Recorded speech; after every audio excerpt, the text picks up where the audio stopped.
Mesdemoiselles et messieurs, bonjour, ravi de vous retrouver encore une fois dans votre émission Les secrets du succès. Aujourd'hui, on a l'honneur d'accueillir le grand journaliste, monsieur Wadi Adada. Bonjour monsieur. Bonjour. Vous êtes journaliste, rédacteur en chef, chroniqueur radio et bien écrivain. Aujourd'hui, vous allez nous dévoiler le secret de votre succès. Le secret, je ne sais pas s'il y a vraiment un secret, il y a des choses qu'on connaît tous un petit peu pour les personnes qui réussissent à mener à bien leur projet ou à réaliser leurs rêves ou qui sont dans ce cheminement. Le secret, si on peut l'appeler ainsi, c'est d'abord le travail. Parce qu'il n'y a rien qui se fait sans l'effort, sans la persévérance, sans une véritable volonté de faire pour réaliser les choses qu'on a envie de mener à bien. Et puis, il y a aussi peut-être la force du rêve, c'est-à-dire se rendre compte que on peut se permettre de rêver, on peut se permettre de s'imaginer atteindre un certain objectif et que finalement ce que l'on rêve dans son esprit ou dans son sommeil, eh bien, peut, avec la force de la détermination, devenir un jour réalité. Parfait, monsieur. Alors, si vous me permettez, tout d'abord, on cède la place à nos mémoires et prenons nos valises, revenons à Pierre Latte. Là, vous êtes dans votre chambre, assis en train de rêver de devenir un présentateur du journal télévisé. Racontez-nous, monsieur, ce rêve et comment avez-vous pu le réaliser, surtout au Maroc? Alors, moi, à l'origine, je ne pensais pas que j'allais venir travailler au Maroc. Je pensais même tout le contraire. J'avais, d'ailleurs, qui est toujours mon ami d'enfance, Adil, qui, de temps en temps, entre deux cours, me disait « Tiens, tu sais, Wadia, quand on aura nos diplômes, on ira faire un business au Maroc ou aller travailler là-bas. » Et je lui disais « Non, jamais j'irai travailler au Maroc. C'est un pays que j'aime, c'est mon pays. » Mais je me voyais plus évoluer en France. Puis finalement, ça a été le contraire. Moi, ça fait 15 ans que je suis au Maroc. Lui, il est toujours là-bas. Et donc voilà. Par rapport à ce rêve d'enfance, je pense que la chance que j'ai eue et qu'ont tous les jeunes qui ont très tôt ce rêve-là, c'est d'avoir su très jeune ce que je voulais faire. Et en fait, c'est venu vraiment, je dirais pas par hasard, parce que je ne crois pas vraiment au hasard. Il y a des choses comme ça qui se produisent, qui sont presque écrites, on peut appeler ça le destin, on peut appeler ça, je sais pas, le qadr al-ilahiyya. Et en fait, moi, je regardais le journal télévisé avec mon papa, Allah yarhamou, qui était un grand fan d'information. Et en regardant avec lui le journal télévisé, quand j'avais 7 ans, 8 ans, je me suis pris au jeu. J'ai aimé ce que faisait le présentateur. J'ai aimé cette capacité qu'il avait de nous raconter ce qui se passe à travers le monde. Cette capacité qu'il avait d'accueillir sur son plateau des personnalités célèbres ou moins célèbres.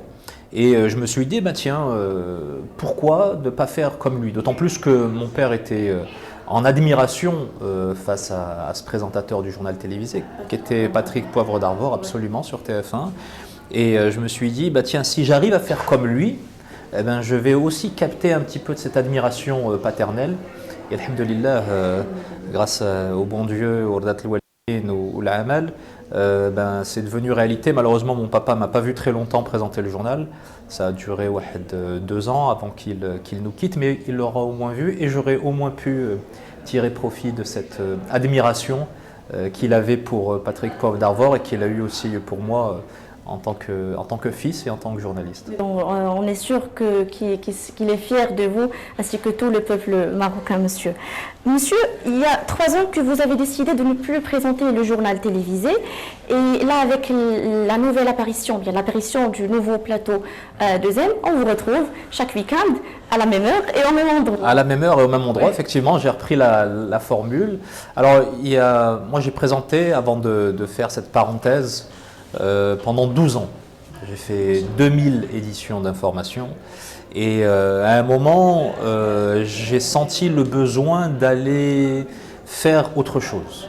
Et tout en restant dans la continuité de l'information, de manière un peu plus magazine, mais dans l'audiovisuel et bien sûr à 2M. Et j'avais proposé de faire une émission hebdomadaire. On a créé Continental pour faire le focus sur l'actualité africaine. Et cette aventure a duré 2 ans. Et quand l'opportunité s'est présentée de ce nouveau studio avec également une nouvelle approche de l'information qui a été décidée par le directeur général, je me suis dit, tiens, il y a peut-être quelque chose à jouer et peut-être que ça va me permettre de faire encore plus et encore mieux ce que j'aime faire. Et là, en l'occurrence, cette nouvelle formule, elle me permet effectivement d'avoir la main sur le journal, c'est-à-dire de faire le journal que je veux, même si on ne fait jamais une édition d'information seul. Donc ça m'a permis quand même de mettre ma touche avec toute une équipe, et puis également de traiter l'information de manière différente. C'est-à-dire qu'aujourd'hui, l'enjeu, et a fortiori pour les jeunes journalistes qui vont arriver sur le marché du travail et dans les médias, l'enjeu, quand on présente les informations, ce n'est plus juste de raconter simplement ce qui se passe. L'enjeu, il est d'aller au-delà, d'expliquer ce qui se passe. Parce qu'avec la présence et le développement des réseaux sociaux, on ne peut plus se contenter juste de raconter l'information, de raconter les événements.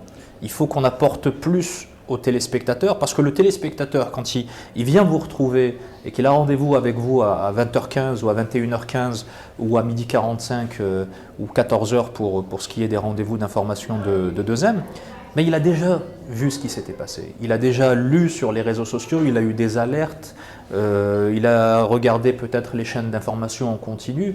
Et donc nous, on ne peut pas se mettre en concurrence en tant que chaîne généraliste avec ces médias-là, qui ont forcément une longueur d'avance parce que c'est le cœur de leur métier, mais on peut se démarquer et apporter une plus-value, une valeur ajoutée en décryptant l'information, en montrant ce qu'il y a finalement derrière, en rajoutant des éléments d'information, en expliquant ou en développant autour du contexte, à travers des choses que l'on sait, à travers des choses que l'on filme, que réalisent nos reporters sur le terrain, et à travers nos invités, qui peuvent être soit des journalistes de 2M qui ont une expertise particulière et qui vont apporter de l'analyse, ou bien des invités qui soient marocains ou internationaux. Et monsieur, permettez-moi juste de vous dire, pour atteindre ce succès, quels sont les ingrédients et si on veut bien dire les épices pour assaisonner notre succès? Et comme vous l'aviez déjà désigné, votre formule ou bien votre équation S est égale à R fois P à la puissance 3. Oui, ça on va en parler effectivement dans le cadre de la conférence. En fait, je pense que, bon, alhamdoulilah, InfoSoir Weekend fonctionne bien, fonctionne même très bien.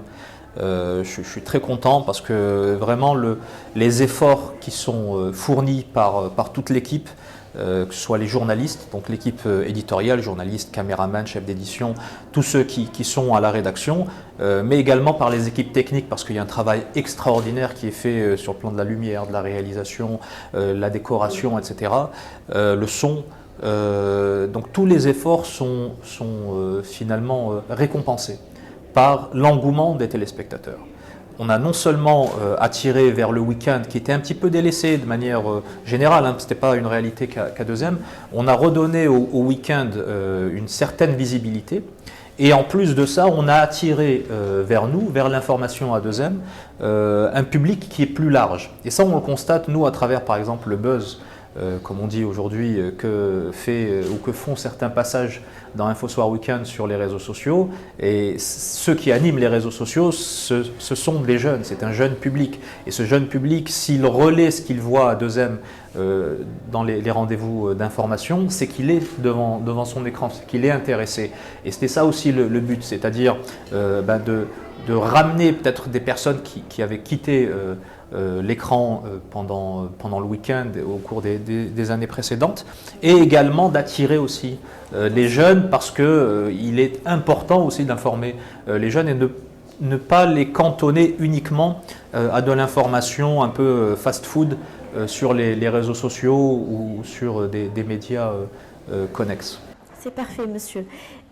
Pour juste conclure avec une dernière question, si vous auriez la chance ou bien l'occasion de changer le monde, votre empreinte portera sur quoi exactement? Changer le monde, ça peut paraître une ambition considérable, mais finalement c'est quelque chose qui est possible pour tout un chacun. Et changer le monde, ce n'est pas s'attaquer au monde dans son ensemble, c'est s'attaquer à soi-même, s'attaquer à son entourage et être conscient que des petites choses que l'on fait peuvent avoir un impact considérable, ce qu'on appelle l'effet papillon. Et récemment, je recevais l'artiste Abdelmalik sur InfoSoir Weekend et il a dit quelque chose de très juste et qui m'a beaucoup frappé. Il a dit que finalement changer le monde, c'était commencer par se changer soi-même. Et se changer soi-même en mieux. Et si chacun d'entre nous fait l'effort de s'améliorer dans ce qu'il fait au quotidien, dans ce qu'il est, dans la personne qu'il est, dans ses rapports avec les autres, ben forcément tout ça va faire boule de neige et va impacter le monde dans lequel on vit, bien sûr dans un premier temps notre entourage, notre quartier, notre ville, notre région, notre pays, et puis pourquoi pas le continent et le monde entier. Et il y a des choses extraordinaires, des inventions, des créations, des idées qui sont parties du fin fond d'une région complètement reculée et qui ont eu un impact absolument phénoménal. Monsieur Hadi Haddada, malheureusement, le temps défile d'une vitesse extraordinaire. C'était vraiment une magnifique explosion d'énergie positive et d'informations. On vous remercie très fort et on a l'immense privilège de vous recevoir. C'est pour ça, personnellement, je vous laisse le mot de la fin pour conclure notre émission. Le mot de la fin, je vous dirais d'abord merci, Mariam, pour cet entretien et cette invitation, à toute l'équipe de l'IHIC. Et puis surtout continuer et vous avez la chance, voilà, il ne faut rien lâcher et vous avez la chance de vous engager dans un métier qui est absolument fabuleux, extraordinaire et qui permet surtout une chose merveilleuse que peu de métiers permettent, c'est que tous les jours on apprend de nouvelles choses. Merci beaucoup, monsieur. Avec plaisir.